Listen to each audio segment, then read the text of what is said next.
All right. Don't lose hope. If you don't lose hope, I won't lose hope. We'll all stay hopeful. Welcome to All Good Things and All Good Time, where it's a great day to be alive, where it's all good for the most part. Let's start off with the Lahaina Maui water quality test. 334 334 parts per million, whatever those parts are. I don't know what it was before the fire here in Ka'anapali, but before the fire in Lahaina town, it was 100, a little over 100, and that happens to be one of my 660 videos. They all have some little kernel. Gee shucks. So I don't have a credit score. No, I do not. But for those of you who have offered me maybe a place to stay of some sort or something like that, and even though I have terrible credit, you should know this was unprovoked and it makes me feel good. Maybe it'll help me find a home someday too. Anyway, my friend landlord person wrote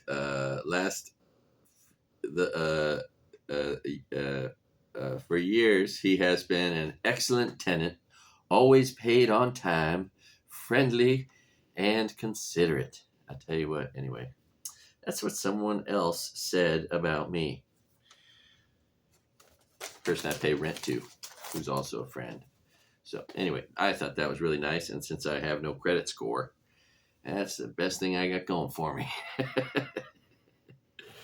Hoping to find some place I can rent out to make into a cash only, alcohol free place to bring people in and do comedy. You know, sell small shows, comedy shows, one after another, maybe several in a day, and grow a business.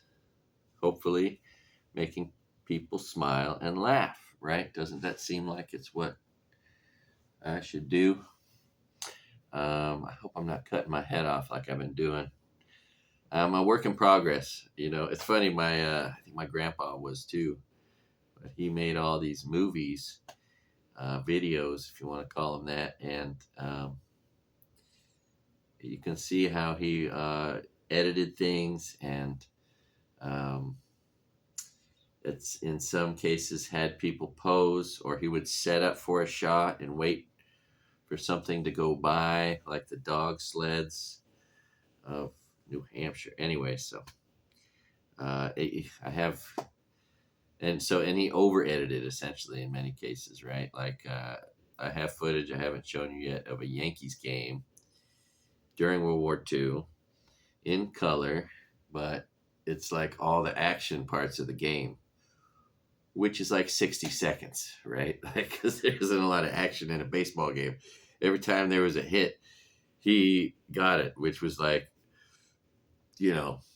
4 seconds of somebody running to a base, and then another 4 seconds of that, and 4 seconds of that. And it's a really short clip, but little did he know how cool it would have been just to have a lot of footage of just what was going on at Yankee Stadium, right? Anyway, and that, like the surfing footage, he only kept the footage of him getting up, and he ditched all the footage of him and his brother falling off the surfboards, which is what they had a lot of footage of, probably, right? That's all they had was them falling off the surfboards. So, I only have 30 seconds of that. Yeah, anyway. If you had a computer in the fire, drivesavers.com, Drivesavers will try to save your data for free. So get your hard drive and get it to Drivesavers. They will, or in the water. If your phone was in the water in the fire, whatever, they can get your data off of that. But also, anywhere else, if you have some kind of disaster, they can help you. They might not do it for free like they're doing for the people of Maui, but they can be very helpful. They can be your best friend. And of course, if they can take data off of a hard drive that's been burned at 1200 degrees, they can take information off a hard drive that someone's trying to lock you out of. Some asshole who's ransoming your freaking pictures or whatever. Anyway, all right. I should say that I'm going to start repeating myself, and I just want to apologize. My poor kids have heard, a lot of my stories 3 times. My friends as well, and eventually I'll probably start repeating stories to you. So I'm always trying to remember. Oh, have I told that story yet? Anyway, so I just want to apologize for that. Lately, it seems like 2 months, 2.5 months after the fire, mentally it seems to be becoming a better situation. You know what I mean? Like I think, and I'm sure other people too. It seems like it was easier to get angry and easier to cry. Uh, I'm crying a lot less, still crying a little bit, not really getting angry about much or anything. Trying not to anyway. That's good if you actually, you know, make an effort. But so that's positive. Um, what else? Thanks for watching my grandpa's home movies. You're not gonna believe the places he went. No one could possibly have a collection like this. Um, anyway, let's talk about the Lahaina fire a little bit. I don't really want to because it's very unpleasant, and there isn't much for me to be able to seemingly learn. But I have had an epiphany. Okay, let's say your car is full. I never did fill my car entirely. Wish I had. Let's say your car is full and you got a little more time to try to save a few more things, and you're trying to figure out how can you save your things, knowing that insanely hot fire is going to blow through everything, and then it's going to just decimate everything, and it's going to be basically impossible to protect anything in that fire. What's one way you could protect your things? With dirt. Dirt don't burn, right? I come upon my place, and maybe I'll show it to you. But there's places where there's dirt, and if you just had a depression or even a hole dug with like a wheelbarrow full of dirt next to it, ready to go as a strange emergency measure, depending upon the size of your hole, and you can put photo albums into a plastic bag, throw them into a hole, fill it with dirt, put your safe down in there. Sometimes people get to your property before you and take your safe or your samurai swords or whatever, things that might survive it, but you're going to wonder, where is it? I've heard a few of those stories. Anyway, just imagine if you just had a pre-dug hole of some sort and some dirt to dump on top of it. That shit will protect your shit. Dirt, like who would have thought of that? So there's an old-fashioned way, I reckon, to protect and save your stuff in fire. Dig a hole, put your stuff in there. Okay. Next, of course, it's really interesting. All the money raised. Curious where it all goes.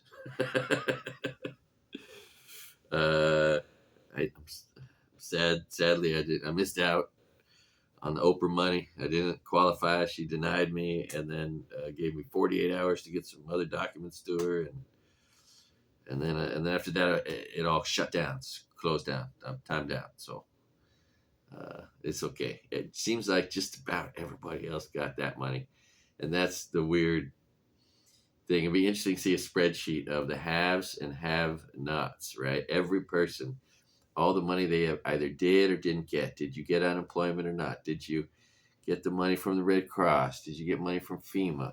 And if so, how much? I know one person that got, I know one person got 9,600, and I know another that got 3,200 up front. Maybe they got more since then. Maybe they got 3,200 two more times. Also, I don't know. I just finally qualified for FEMA. I haven't gotten anything from them, but I'm crossing my fingers. I'm optimistic about that. Trying to look at the camera. Sorry, I don't do that enough. Um, so, but that, and then there's the people who are sending money and GoFundMe. There's businesses. Some businesses have lots of employees. Some businesses have a few and have raised a lot of money. Some businesses have a lot of employees and have raised just some money. Um, so it's just a really interesting. And then, of course, there's people with or without insurance, and all the different futures for everybody. Of course, yes, I should have had renter's insurance. Yes, in answer to your question, did I have it? No. And should I have? Yes, and that's on me. I agree. Yeah. So let that be a lesson to you. If you can afford a little renter's insurance, get some, and maybe have a pile of dirt. Or if you just have a big pot, if you put something in the middle of that pot, like even like that at the bottom middle, if that pot like breaks or melts, then it'll just end up a pile of dirt, and your stuff will probably still be in the middle of it. I'm guessing, because that's the one thing that the fire just can't do nothing with. So um, tomorrow is November 1st. That's when the governor announced and all the mayors that people are coming back to Kaanapali, the west side, all of it, which is where I'm at. Okay. And there are some tragic situations where people are getting kicked out. And of course, there is no place to go after you get kicked out of your shelter living. I mean, but they tell people, oh, we'll help you move to any place you can go if you don't have a car. Like, they'll escort you out of here. But this one nice guy, might be a younger guy, friend of Adam's, was trying to do the right thing, right? And he is, in a couple ways. He got a job. He's working at a restaurant, right? And so he spills Coca-Cola in his room right before he has to go to work. And he thinks, oh, I should do the right thing. I don't want to attract ants. So he calls housekeeping, but he has to go to work. He leaves a marijuana pipe out, visible. The housekeeper comes, sees it, calls security. They call him out of work and escort him off the property. Didn't have any weed, wasn't smoking weed, just had paraphernalia. Kicked out of his room, escorted off the property, and removed from work in the process. I mean, that's a tragedy. The guy was working, and he called housekeeping to do the right thing because he didn't want to cause a problem for the hotel. But I think they have a hair trigger on kicking people out. Anything someone does that's out of step, they'll try to use to kick you out, and then I don't know what you do after that. The Red Cross people are talking to me like they need me to be looking for a place, finding a place. It's like there is nothing out there. I mean, there was nothing out there beforehand. There are no and the big, oh, we're trying to help these people, so we're going to start this program where we pay people to take you in. We give them money to take you in. And if they have any space in their house, if they had any space in their house, most likely it's already occupied. Either it's being rented, it's already been filled with friends or family. Um, and it's not really like they're trying to help us, they're just trying to get us out. And so that creates a paranoia, and they might be trying to kick Adam out, maybe today or tomorrow, I don't know. But then what happens is refugees start taking each other in because it's so sad how they got kicked out, and that jeopardizes their ability to stay there. And so it's a weird world. And meanwhile, tourists already are here. They're supposed to start coming tomorrow, but they've already been here, and it's just weird. I don't know if any of you have seen this music video that Everlast did, but at the end of the Everlast video for the song "What It's Like," there's this perfect family sitting in a window of like a restaurant or business, almost like a display. And uh, it's just the perfect family having a Sunday brunch in their preppy clothes, laughing about. And there's this group of people outside in the window staring in, all people who have much more complicated and more challenging lives, right? Um, and and it's sort of like that in real life here right now. You're either somebody whose life is more complicated than that, and you're walking around, your house is burned down, you lost most everything or everything, maybe you lost friends and pets, and your job, and you're wrecked mentally, and all that, financially, whatever.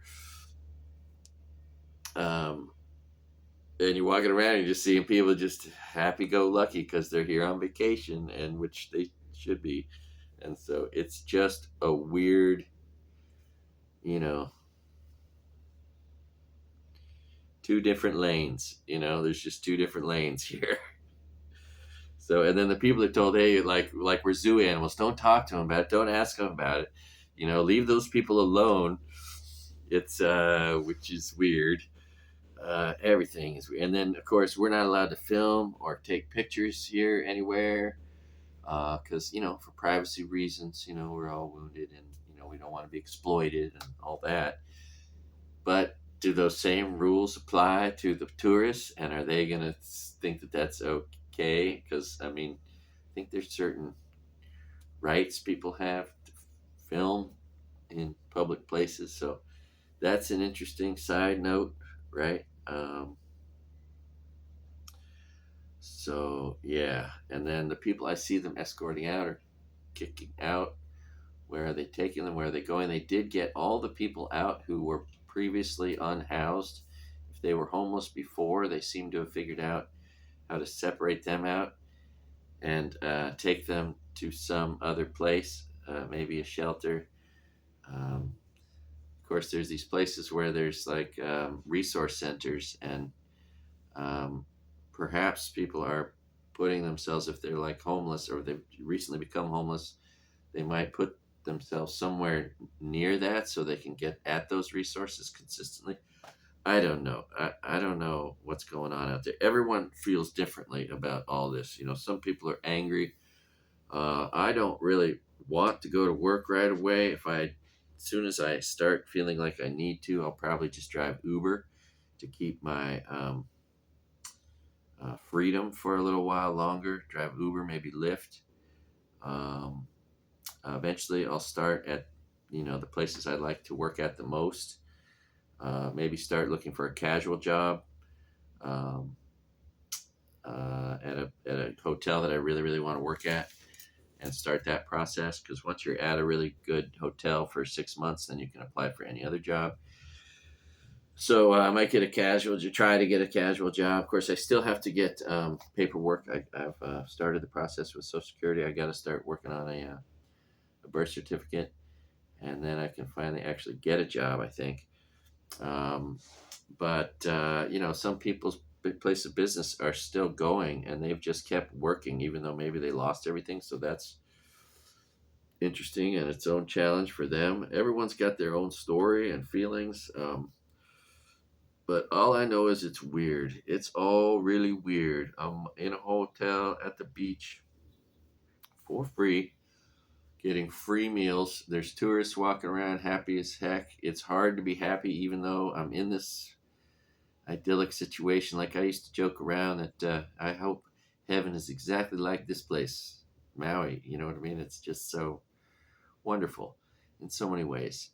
And I mean, you know, wouldn't it be nice if heaven was a free room at the beach forever with 3 free meals a day without this hangover of, the fire? But because it is hard to like be happy entirely and to really enjoy this with all this other stuff accompanying it, which is, you know, the challenge for me. I don't know if it's that way for others.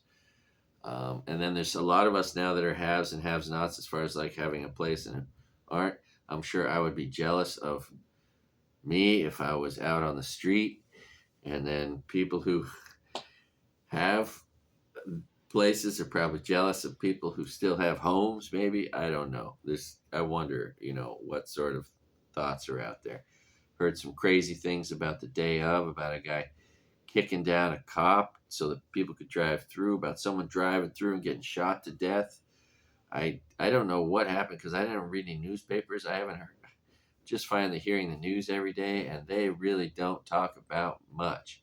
Talk about one little part of it, like, oh, they're reopening 3 sections today, which was the news this morning, right? Um, or a story about there's concerns about why the police blocked traffic coming back north, and then that's it. Uh, which is one of the big questions. Why were people kept? What was the chatter on the radio? What was the rationale for doing that? Was it that there were power lines down and you didn't want to let people drive into those? I don't know, but it seems pretty gnarly that people couldn't escape, north, which really would have been wonderful, because they were stuck on the other end. They couldn't get the other end was closed too, um, and then I don't really still know why the water was out, but I think that just it ran out, or everyone turned it on all at once, or maybe the electricity went out on the pump, or maybe the fire burned something. I don't know. Maybe somebody had a switch that they turned off. I don't know about why the water wasn't working, but that was a bummer. Um, uh, and then, yeah, they talk about an after action report coming, in some time and all that, but like they just published like some 911 calls that were terrifying, of a woman saying, "Oh, there's 10 babies with my my mom at the house right now. She's got no way to get out of there," and stuff like that, like terrifying. But what we all want to hear is just all the dialogue that was, I assume, recorded by the emergency people. The police and the firemen. I'm sure that would explain a lot.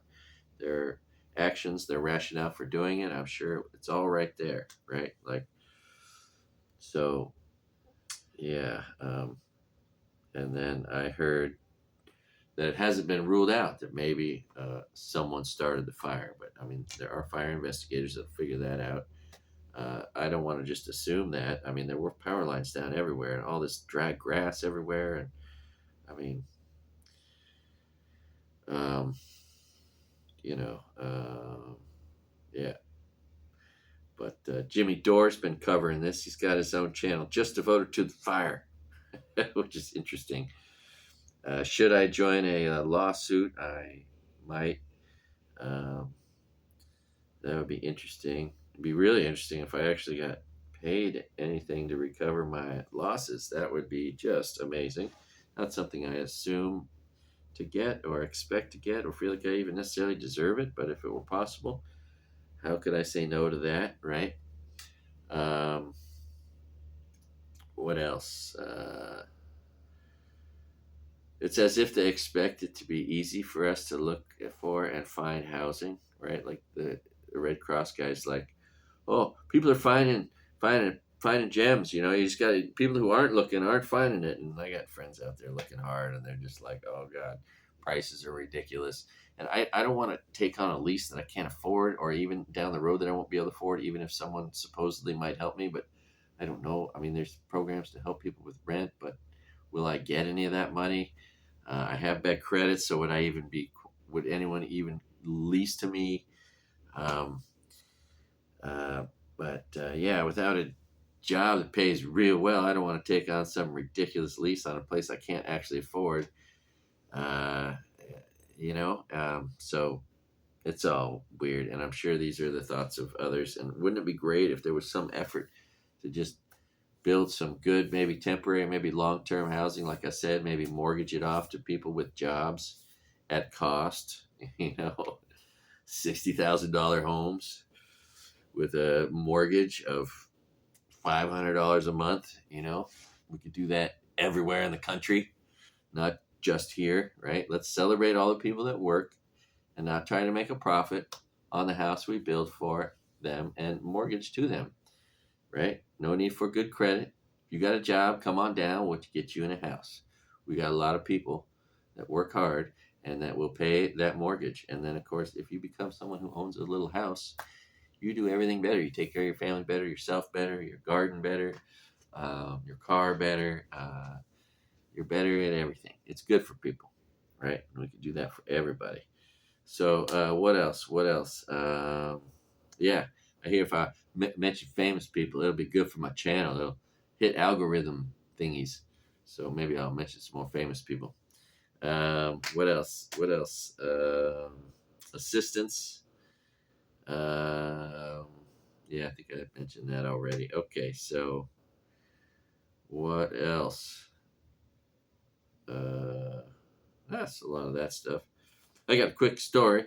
It's totally not related to anything, and it's abstract trivia. It's like business history trivia, and how it relates to me a little bit. Anyway, so this really nice gentleman just passed away recently. His name was Dick Rosenberg. He and his wife Barbara Rosenberg were friends of my parents, and my parents dropped me off at their house for a week when they went to Yosemite with my older brother and sister, who were like 7 and 9 years old, right? So left me with this really nice couple, young couple, Dick and Barbara Rosenberg. Dick was working for Wells Fargo Bank, and in the mid to late 70s, he invented the marketing department. Previously, it did not exist anywhere in the world, in any business, anywhere. And he invented it and was the head of it. And the first object of the marketing campaign was the stagecoach for Wells Fargo Bank, ensuring him a special place in business history, American business history, world business history. Now that you can get a PhD in marketing. Anyway, so that's Dick Rosenberg. A little bit of history, American business history. He invented the marketing department. The most famous Rosenberg. All right. And my babysitter when I was a baby. Here's interesting. I just saw the South Park episode where everyone was cutting off their Live Strong bracelets. It's a big spoof on that. But true story. I tell a joke. When you go through a bad divorce, you either become or a relationship becomes suicidal, homicidal, or a triathlete. And so, of course, I became a triathlete, or tried to, best I could, a little bit. And it was a good diversion. And we had this race here for a while called the Xterra World Championship Off-Road Triathlon. It left the island recently, but you could sign up even if you are a normal person. 600 people had to qualify for winning races all around the world. It's a world championship. And then they allowed another 150 people in, like me, if you were like first come, first served basis, December 2nd, Tuesday morning, 7 o'clock in the morning. Had to do it from work. Yeah, I got in there, got my credit card information in. They accepted my $500 entry fee, and I got in the race. So there I was, all excited, because you know who was going to be in that race? Lance Armstrong. He had just sort of retired and become a little bit of a triathlete, and he was doing Ironmans, and he was going to do this, and it has like the gnarliest part of the whole race is a mountain bike race, so he would crush that. But I would get to swim against him at the beginning, and he probably isn't that much better, or wasn't at that time that much faster than me in a pool, because I can swim. So that would have been fun to be able to swim against Lance Armstrong, to be on the starting line with Lance Armstrong. That would have been so cool. Anyway, never happened. Like 3 weeks before the race, he goes on Oprah Winfrey and tells the truth about doing all the drugs, and then gets banned from all organized triathlons and bike races. And you know. So he wasn't on the starting line. Anyway, so that was fun. Uh, I finished the race in pretty slowly, but still there was people behind me, some old people behind me, which felt good. The third time I did it, I was second to last place. Nevertheless, a good distraction. Um, Soon I'm going to start doing something. One of my hobbies is to go swimming in the evenings in different hotel pools. Now that everything's opening up, I'll be able to go to a pool I like to go to and swim laps in the evening at. And that's cool. When you go in the evening, no one can see you. So I go undetected. All right, let's talk about a famous person, Taylor Swift. It's pretty funny. People take me too seriously sometimes.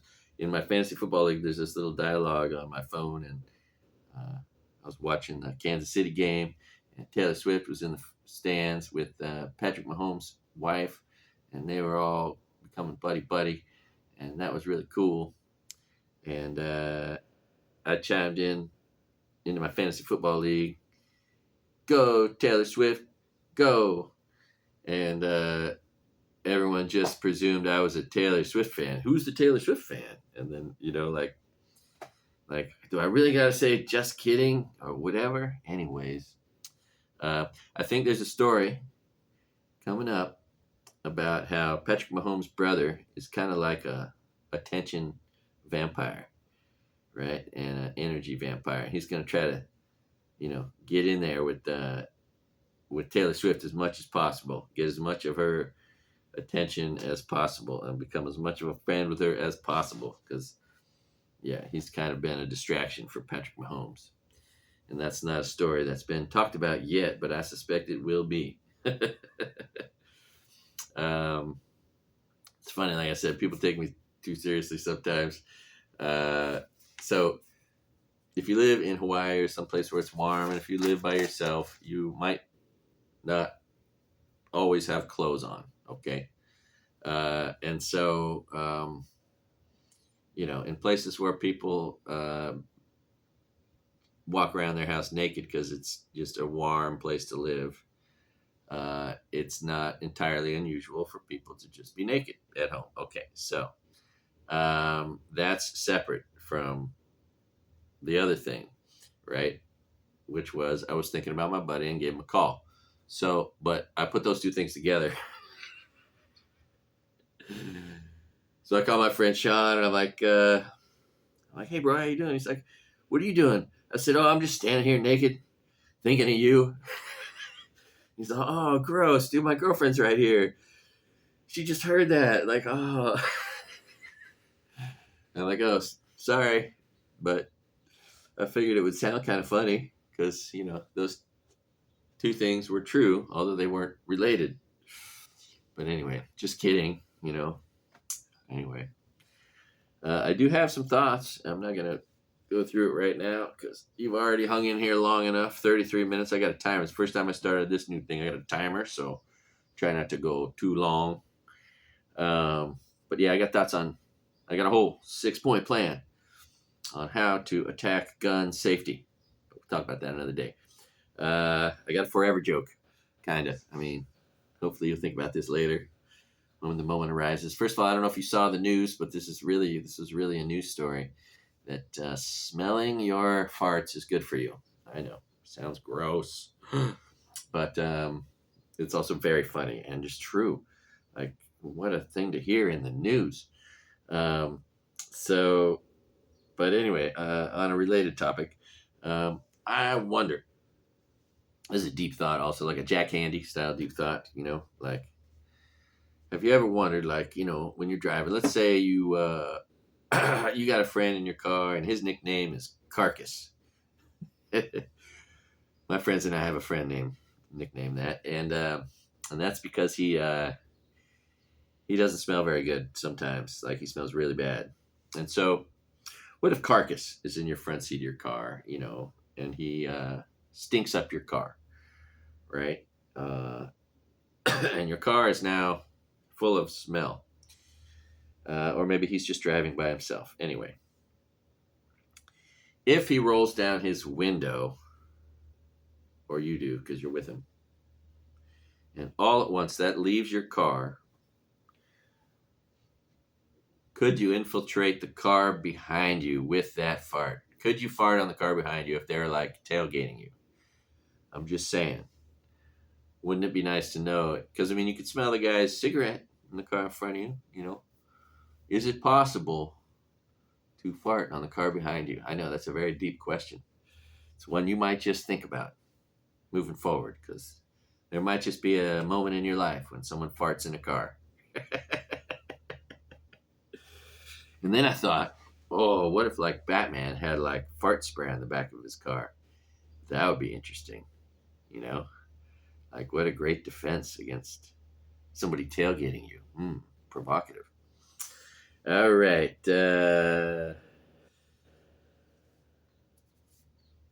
Thank you. I almost have 1 million views on my channel. That is hella cool.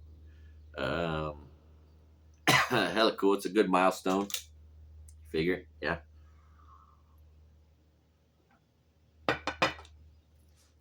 Check out this product. Hawaii made product. Paradise. Boy, I can't read it all. My eyes are terrible. My goodness. Tell you what. Paradise Ciders. Honolulu, Hawaii. Killer Dragon. Dragon fruit raspberry cider. How cool is this? A little bit pricey. It's like $3 a can. Look at that. Made and canned in Hawaii. Pretty cool. But also delicious. Probably has like too much sugar, huh? Oh, only 6 grams of sugar. So pretty cool. That's not too much. Of course, the alcohol turns to sugar as well. If you don't know what Musubi is, I called it Musubi when I first moved here, like a silly person not knowing what's up. But it is Spam, rice, and seaweed, right? And this is a garlic Spam or garlic, yeah. Sometimes teriyaki can come with eggs. Could be done with Portuguese sausage or hot dogs or chicken and eggs with any of those things. Could have a full wrap of seaweed. But this is many people's favorite snack, including like kids. When I worked on the playground at and this is in all the gas stations and grocery stores, just like there's pickled feet in the gas stations in Florida and pickled eggs and stuff. There's this stuff in all our gas stations. We get Spam Musubi.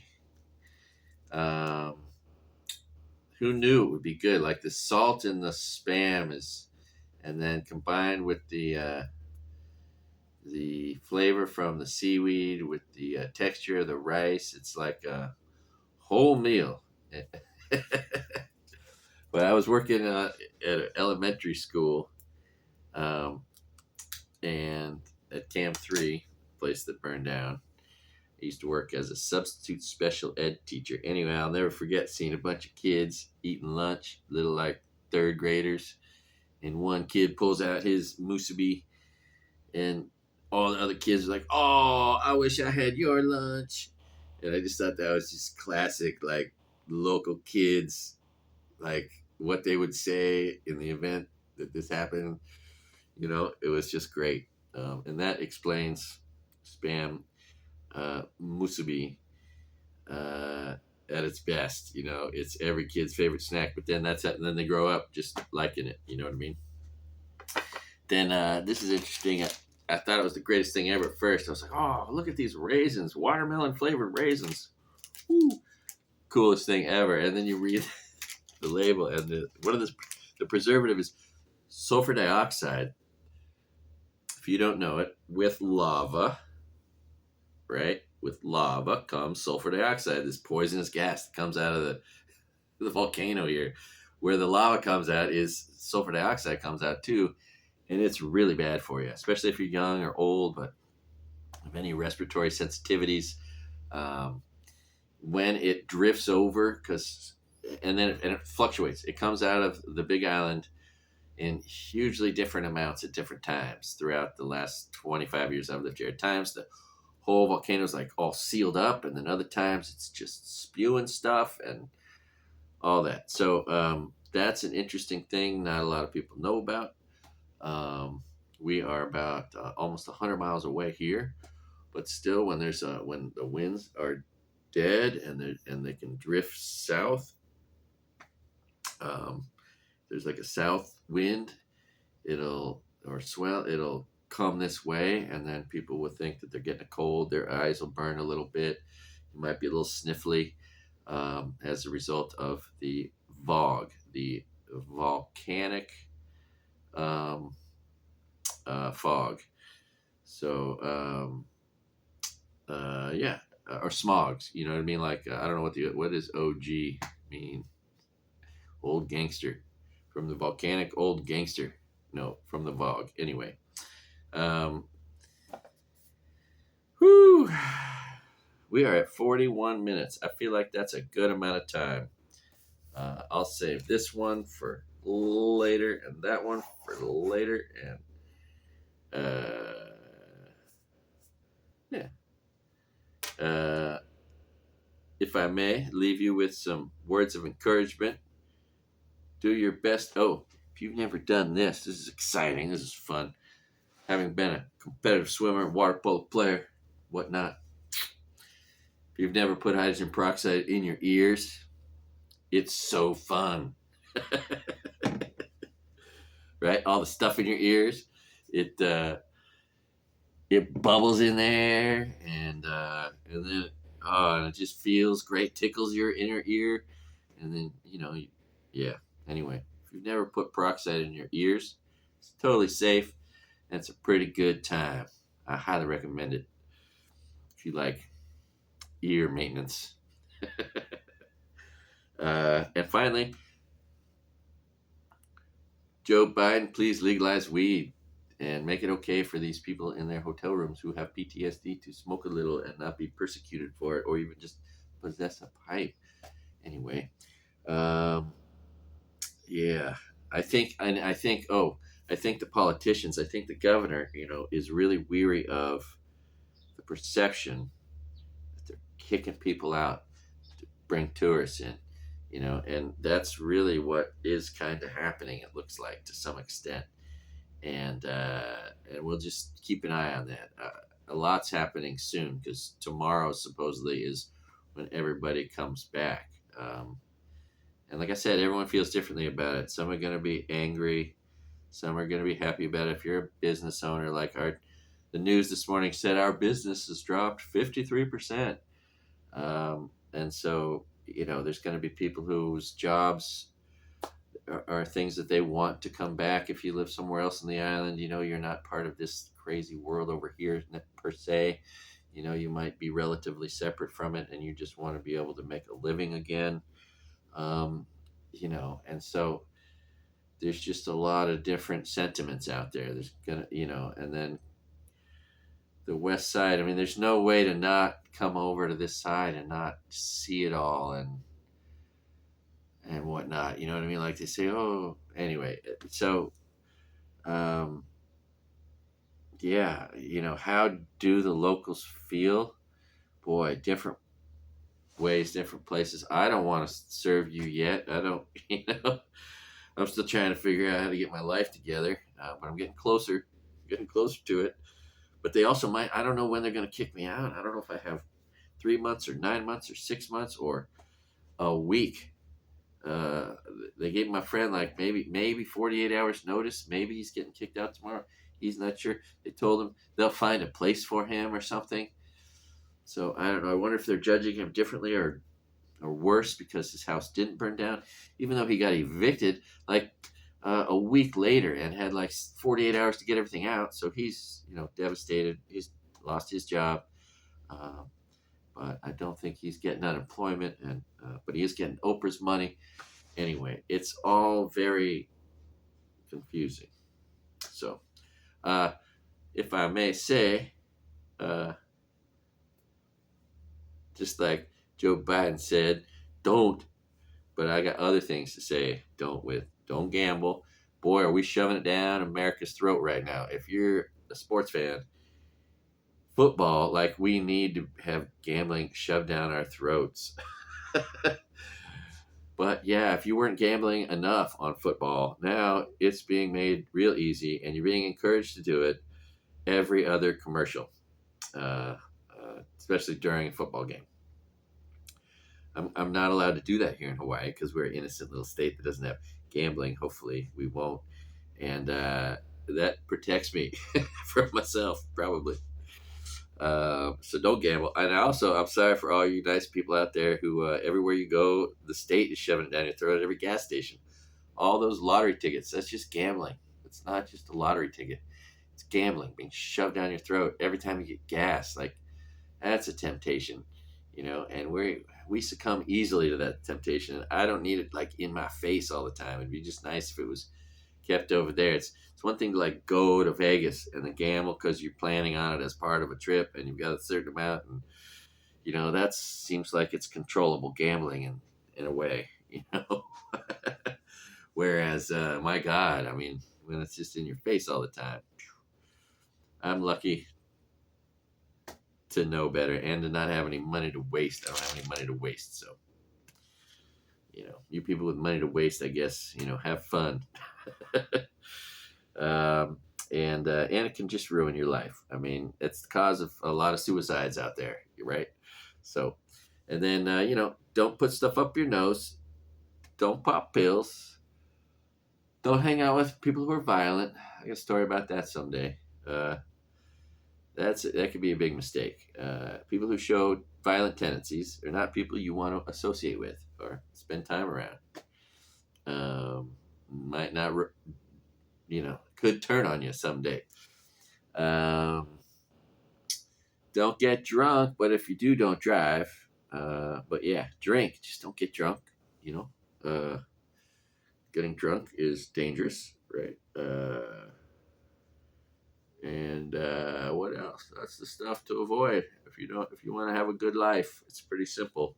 You just got to play the odds. You got to play the odds in your favor. Try to eat right, get a little exercise so you can live a little longer, maybe be a little more mobile and able and capable. And that's about the best you can do. And have a good attitude, because that's the only thing you got control of, right? Have a good attitude. Enjoy your life, even if your house burns down. All right, what else? Just opened some packs of football cards. It's pretty fun. It's kind of like being a kid, opening packs of football cards. Might have gotten a few good ones in there. We'll see. And thank you for watching. All good things and all good time. Got a lot of different kinds of content coming your way. Got to get out of this room. Got to get over my hesitation to do this. I procrastinate a lot. This is taking up way too much of my time. And hope to become a little more efficient with doing this stuff. And thank you for watching very much. Appreciate you. Big time. And that's all for now. Taking enough of your time up. Thanks for watching. Have a great day. Aloha. Oh, and if you're thinking about doing crime or harm, don't do less today. Boy, there's some people out there I'd like to have said that to who recently did some really bad things. That stuff we don't need to talk about right now, or maybe on these shows, or maybe we do. And maybe someday we will. Maybe I'll have another show where I just talk about current events. I don't know.